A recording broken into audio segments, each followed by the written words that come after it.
എല്ലാ ദിവസവും പ്രേക്ഷകർ പലരും ആവശ്യപ്പെടാറുണ്ട്, നമ്മളും ആഗ്രഹിക്കാറുണ്ട് പോസിറ്റീവായ കാര്യങ്ങൾ പറഞ്ഞ് തുടങ്ങണമെന്ന്. കാരണം പിന്നീട് ദിവസം എന്തൊക്കെയാണ് സംഭവിക്കാൻ പോകുന്നതെന്ന് അറിയില്ലല്ലോ. പക്ഷെ പലപ്പോഴും അപകട വാർത്തകളിലൊക്കെയാണ് നമുക്ക് തുടങ്ങേണ്ടി വരാറ്. പക്ഷെ ഇന്ന് വാശിയോടെ നമുക്കൊരു പോസിറ്റീവ് റിപ്പോർട്ടിൽ തന്നെ തുടങ്ങാം.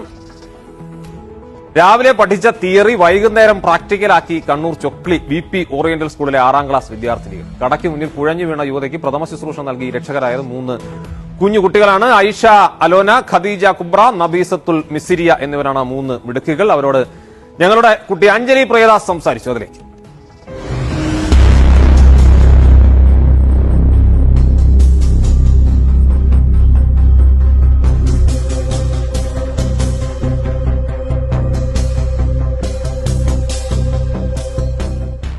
CCTV ദൃശ്യങ്ങൾ ഇന്നലെ ചൊക്ലി ടൗണിൽ വെച്ച് കുഴഞ്ഞു വീണ ഒരു യുവതിക്ക് രക്ഷകരായ 3 6ാം ക്ലാസ് വിദ്യാർത്ഥികളുടെ ദൃശ്യങ്ങളാണ്. ഈ 3 പേരുടെ കൂടിയാണ് ഞാനിപ്പോൾ ഉള്ളത്. VT ഓറിയന്റൽ സ്കൂളിലെ കുട്ടികളാണ്. ഇപ്പൊ ഒരാൾ കുഴഞ്ഞു വീഴുന്ന കണ്ടപ്പോൾ പെട്ടെന്ന് അവര് സ്പോണ്ടേനിയസ് ആയിട്ട് അവർക്ക് ചെയ്യാൻ പറ്റുന്ന എന്താണോ അത് ചെയ്തു. നമ്മൾ PT കഴിഞ്ഞിട്ട് ഞാനും എൻ്റെ ഒരു ഫ്രണ്ടും ഇങ്ങനെ വരുന്നതിന് ദാഹിച്ചിട്ടാണ് വരുന്നത്. അപ്പടാ ഇവളെ കൂക്കി കേട്ട് ഇവല് ബാക്കിൽ നിന്ന് വരുന്നുണ്ടായിരുന്നേ. അപ്പൊ ഇവലെ കൂക്കി കേട്ട് അപ്പൊ നമ്മൾ തിരിഞ്ഞു നോക്കിയപ്പോ ഓലിങ്ങനെ കൈ ഇങ്ങനെ വെച്ചിട്ട് ഇങ്ങനെ നിൽക്കുന്നത്. അപ്പോൾ ഓട്ടോറിക്ഷക്കാരിങ്ങനെ ഒന്നും നോക്കുന്നില്ല. ഓലിങ്ങനെ നോക്കിയിട്ട് എന്തല്ലോ പറയുന്നത്. ഓലൊന്നും അനങ്ങുന്നില്ല. അപ്പോൾ അപ്പാട് നമ്മൾ നോക്കിയാൽ അപ്പാട് അങ്ങ് കുഴഞ്ഞ് വീണ്. ഞാനും നഫീസ് ഖദീജനെ വിളിച്ച് ഓടി വന്നു. എന്നിട്ട് നമ്മൾ ഓലെ ഇവള് കാല് നല്ലോണം തടി കൊടുത്തു. നമ്മൾ കൈയും തന്നെ ഇങ്ങനെ ഒരു 5 പ്രാവശ്യം ഇങ്ങനെ നെക്കി കൊടുത്ത് കൈൻ്റെ ഇടയിൽ ചൂട് പിടിപ്പിച്ചു കൊടുത്തു നമ്മൾ. എന്നിട്ട് ഓൾക്ക് മെല്ലനെ ബോധം വന്നു. ഇവിടെ കുറേ പ്രാവശ്യം നെക്കിയപ്പോൾ ഓൾക്ക് ബോധം വന്നത്. അപ്പാടെ നമ്മൾ ചോദിച്ചു വെള്ളം വേണം. അപ്പോൾ ചേച്ചി പറഞ്ഞു വെള്ളം വേണ്ട പറഞ്ഞു. നമ്മൾ കുറച്ച് വെള്ളം എടുത്ത് ഇങ്ങനെ ആക്കി കൊടുത്തു. ഇവള് JRC കുപ്പായിട്ടത്. അപ്പോൾ അവിടുത്തെ ഒരാൾ ചോദിച്ചു നീ ഡോക്ടറാണോ ചോദിച്ചു.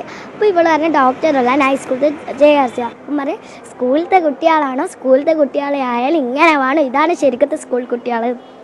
എന്തുകൊണ്ടാണ് പെട്ടെന്ന് ഇങ്ങനെ ചെയ്യാൻ തോന്നിയത്? നമുക്ക് രാവിലെ സാർ ഫസ്റ്റ് എയ്ഡ് ക്ലാസ് പഠിപ്പിച്ചു തന്നേനു. എന്നിട്ട് ഇതേപോലെ കാണിച്ചെന്ന് ഇങ്ങനെ ആരും ഇങ്ങനെ വീണാൽ ഇങ്ങനെ ചെയ്തു കൊടുക്കണം, ചൂട് പിടിപ്പിച്ചു കൊടുക്കണം, ഓരോ കാര്യം പഠിപ്പിച്ചു തന്നേനെ. എന്താ പറഞ്ഞത്? എന്ത് ചെയ്യണമെന്നാ പറഞ്ഞേ?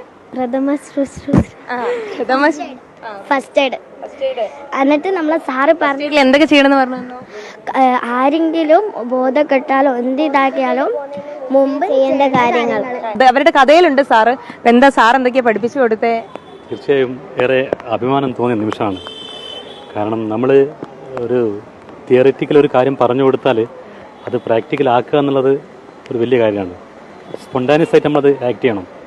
അവർ വളരെ പെട്ടെന്ന് തന്നെ കാര്യങ്ങൾ വളരെ നല്ല ആക്ട് ചെയ്തിട്ടുണ്ടായിരുന്നു.